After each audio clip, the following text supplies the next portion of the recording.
Hello guys, এটা হচ্ছে ডিম। তোমরা দেখতেই পাচ্ছ, তবু আমি বলে দিলাম একবার।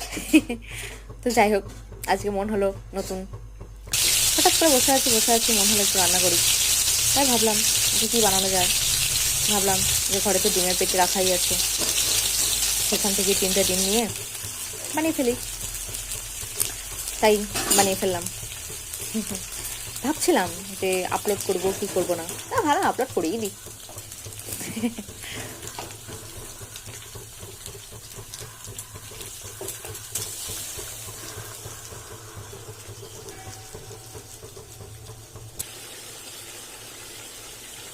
হ্যাঁ রে, ঠিক জমে যাচ্ছে।